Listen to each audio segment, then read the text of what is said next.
Olá, vamos começar o dia examinando as Escrituras.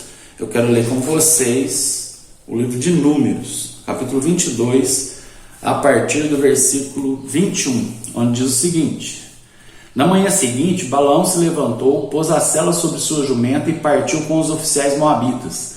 A ira de Deus se acendeu porque Balaão foi com eles, de modo que enviou o anjo do Senhor para se pôr no caminho e impedir sua passagem. Enquanto Balaão ia montado na jumenta, acompanhado por 2 servos, a jumenta de Balaão viu o anjo do Senhor em pé no caminho, segurando uma espada. A jumenta se desviou do caminho e saiu para um campo, mas Balaão bateu nela e a fez voltar para o caminho. Então o anjo do Senhor se pôs no lugar onde o caminho se estreitava, entre os muros e 2 vinhedos. Quando a jumenta viu o anjo do Senhor, tentou passar pelo espaço apertado e espremeu o pé de Balaão contra o muro. Por isso Balaão bateu nela outra vez. Então o anjo do Senhor foi mais adiante no caminho e se pôs num lugar estreito demais para a jumenta passar, seja pela direita, seja pela esquerda. Quando a jumenta viu o anjo, ela se deitou, apesar de Balaão ainda estar montado. Num ataque de raiva, Balaão a espancou com uma vara. Então o Senhor fez a jumenta falar. O que eu lhe fiz para você me bater 3 vezes? Perguntou ela a Balaão. Você me fez de tolo, gritou Balaão. Se eu tivesse uma espada, mataria você. Mas eu sou a mesma jumenta que você montou a vida toda, disse ela.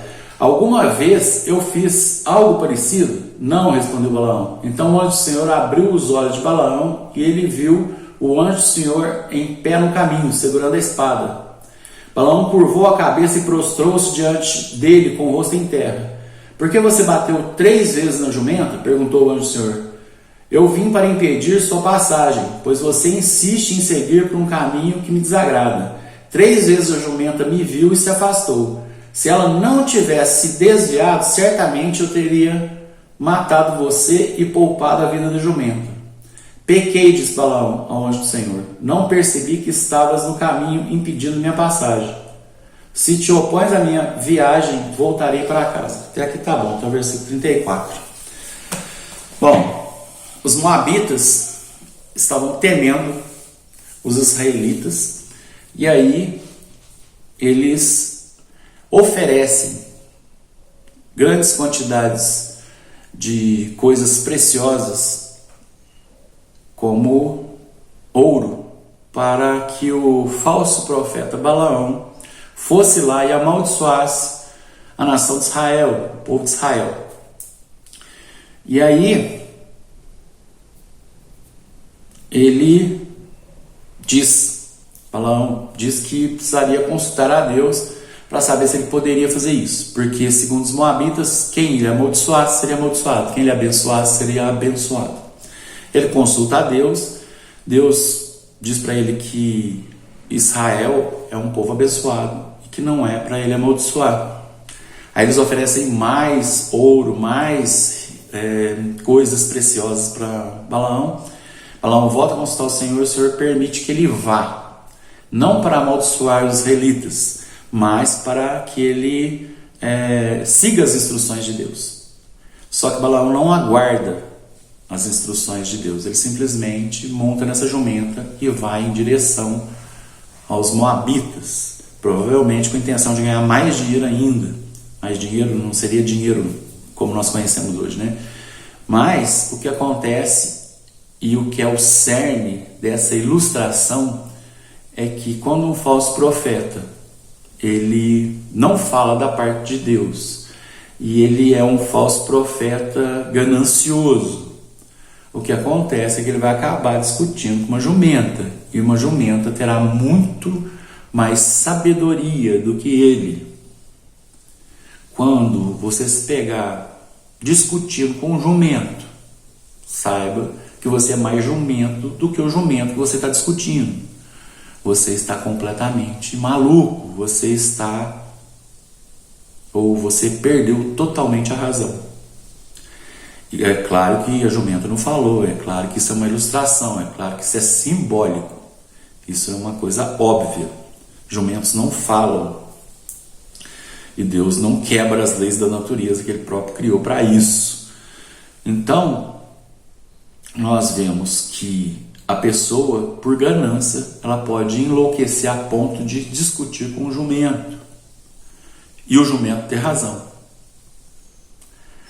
Muitas pessoas, como no caso de Balaão, um falso profeta, muitos falsos profetas hoje em dia têm dado profetadas com o objetivo ganancioso de ganhar alguma coisa, um cargo, um poder, um benefício, dinheiro, bens, propriedades, influência. Então, nós percebemos que essas pessoas elas estão piores do que um jumento. Que um jumento tem mais sabedoria do que um falso profeta. Que Balaão, além de ser um falso profeta, era um falso profeta ganancioso e burro. Porque para você discutir com uma jumenta e a jumenta ter razão e ainda ganhar a discussão, é uma coisa a se pensar, né?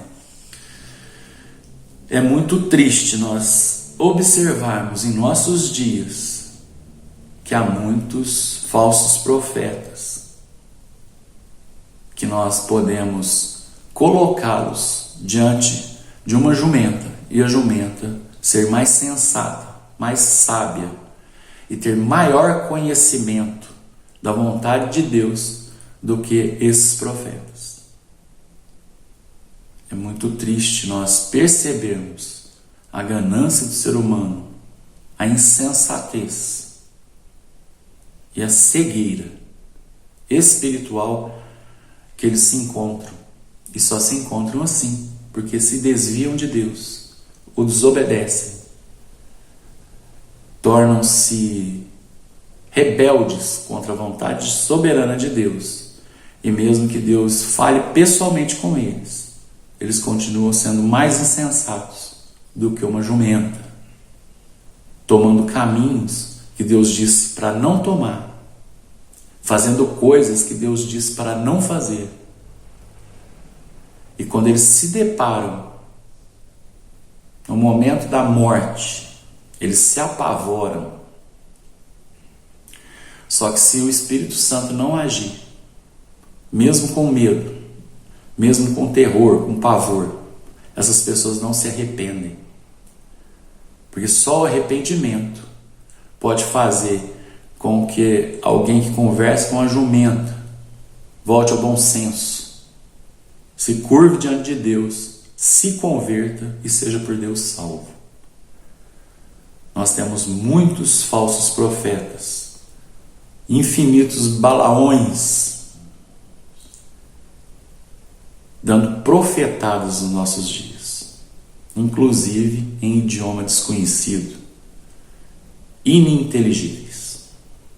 Que Deus tenha misericórdia deles e que Deus nos abra os olhos para que nós vejamos e os identifiquemos, para que nós não sigamos os seus maus caminhos. Amém.